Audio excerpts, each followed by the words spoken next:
नमस्कार मंडळी.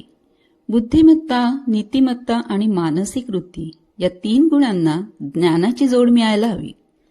विचार करण्याच्या क्षमतेची जोड मिळायला हवी. मग अशी जोड मिळाली की विवेक हा गुण वाढीला लागतो आणि विवेकाने घेतलेले निर्णय हे लाभदायी असतात. शिवाय ते क्षणिक नसतात तर दूरगामी असतात. विवेकेविण जीवन व्यर्थ जाय असे समर्थ म्हणतात. समर्थ आणखी काय म्हणतात पाहू. मनास पाप संकल्प सोडून द्यावा, मना सत्य संकल्प जीवी धरावा, मना कल्पना ते नको विषयाची, विकारे घडे हो जनी सर्व चीची. मना पाप संकल्प सोडून द्यावा. रामदास स्वामी मनाला थेट सांगतात, मना पाप संकल्प सोडून दे. छोटे पाप संकल्प म्हणजे आज होमवर्क नाही करत, आईला न सांगता बाहेरचं खातो, किंवा चला आज झोप काढू, आज व्यायाम नकोच, थोडं खोटं बोलण्याने काय होतंय, पिझ्झा हेल्थसाठी चांगला नसला तर काय होतंय, टेस्टी तर लागतो, मग आज पिझ्झाच खाऊ. मनाला हे सर्व स्वीट वाटतं आणि नंतर होतो पश्चाताप. हे सोडून द्या. म्हणजे त्या विचारांकडे बघू नका. ते मनात आले तर इग्नोर करा. त्यांना महत्व दिलं नाही की ते आपोआप गायब होतात. मनाला चांगल्या दिशेला वळवा.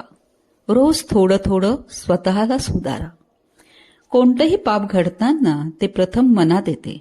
मनात त्याचा संकल्प होतो, मग ते कृतीत उतरते. त्यामुळे पाप मनात येऊच देऊ नये आणि मग आले तरी मग ते कृतीत उतरवू नये असे समर्थ म्हणतात. मना सत्य संकल्प जीवी धरावा. मन कधी रिकामे राहू शकत नाही. काय करू नको सांगितल्यावर काय करावे हेही समर्थ सांगतात. मना तू पापसंकल्प सोडून दे आणि सत्य संकल्प करीत राहा. परिस्थितीमुळे, प्रतिकूलतेने चांगल्या गोष्टी लगेच प्रत्यक्षात येत नाहीत, तेव्हा त्या संबंधीचे विचार सतत मनात घोळवावे. श्रीरामांकडे मन वळवावे. सदैव रामनाम घ्यावे.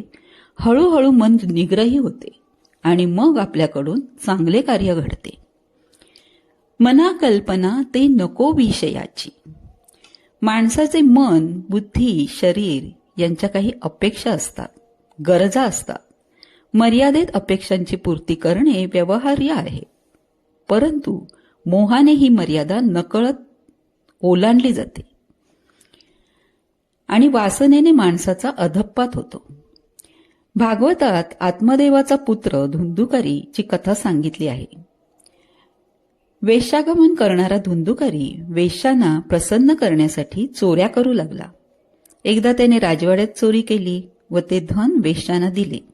वेश्यांना वाटले हा जिवंत राहिला तर आपण पकडले जाऊ, म्हणून त्यांनी धुंदुकारीला दोराने बांधून त्याच्या तोंडात जळते निखारे टाकून त्याला ठार मारले. आपल्या धर्मात एक पत्नीत्वाला महत्व दिले आहे. अनेक स्त्रियांची कल्पना कराल तर संसाराची घडी बिघडेल आणि जीवावरही बेतेल. म्हणून समर्थ म्हणतात, मना कल्पना ते नको विषयाची.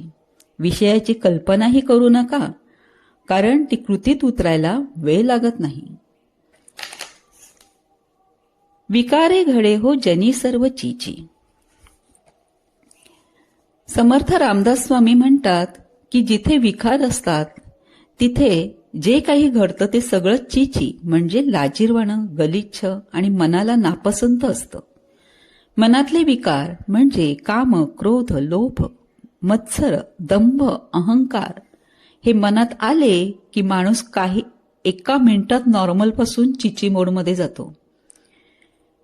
म्हणून समर्थ म्हणतात, विकारांचे घरच उखडून टाक.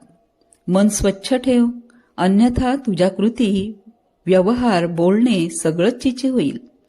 ही सगळी विकारांची जत्रा घरात आली की भांडणं, चिडचिड, स्पर्धा, दिखावा यांचा घरातील राबता वाढतो. जिथे विकार जास्त तिथे निर्णय चुकतात, बोलणं बिघडतं आणि वागणं तर चक्क चिची स्तरावर पोहोचतं. अलीकडे लोकांना दुर्वर्तनाचे काही वाटेनासे झाले आहे. कोणत्याही परिस्थितीत दुर्वर्तनी माणसाला प्रतिष्ठा मिळणार नाही इतका समाज दक्ष झाला तर समाजाची वाईट परिस्थिती सुधारेल, दुर्वर्तनावर आळा बसेल, लोकांमध्ये छितू होईल असे वर्तन नसावे, असे रामदास स्वामी म्हणतात. बोला जय जय रामकृष्ण हरी.